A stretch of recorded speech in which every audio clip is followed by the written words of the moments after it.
Оперативна інформація щодо російського вторгнення станом на 6 ранку 21 квітня. Розпочалась 57-ма доба героїчного протистояння українського народу російському воєнному вторгненню. Противник намагається продовжувати наступальні дії у східній операційній зоні з метою встановлення повного контролю над територією Донецької і Луганської областей. Ворог завдає ракетно-бомбових ударів по об'єктам військової та цивільної інфраструктури по всій території України. На Волинському, Поліському та Сіверському напрямках противник активних дій не проводив. Змін в стані та положенні угрупувань його військ не виявлено. На Слобожанському напрямку ворог продовжує нарощування систем технічного забезпечення. У Балаклеї поранених російських військовослужбовців почали розміщувати у міській поліклініці, незважаючи на те, що шпиталь для російських військових обладнано у будівлі місцевої музичної школи.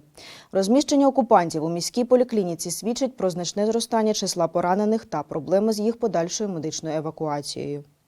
Ворог продовжує часткове блокування та обстріли міста Харкова. На Донецькому і Таврійському напрямках противник надалі здійснює артилерійські обстріли вздовж цієї лінії зіткнення.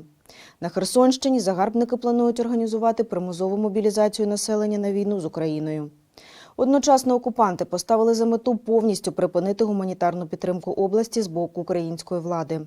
Продовжується терор населення.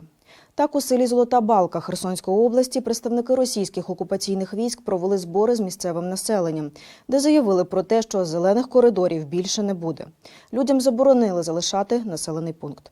Крім того, попередили, що у разі обстрілу їхніх позицій підрозділами Збройних сил України російські загарбники почнуть обстріл населеного пункту. На Південно-Бузькому напрямку ворог веде обстріли позицій наших військ. Угрупуванням повітряних сил Збройних сил України за попередню добу уражено 4 повітряні цілі, 3 безпілотних літальних апарати та 1 крилату ракету.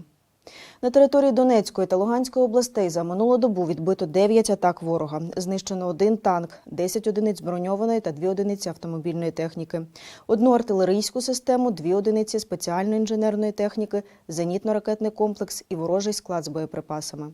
Разом переможемо!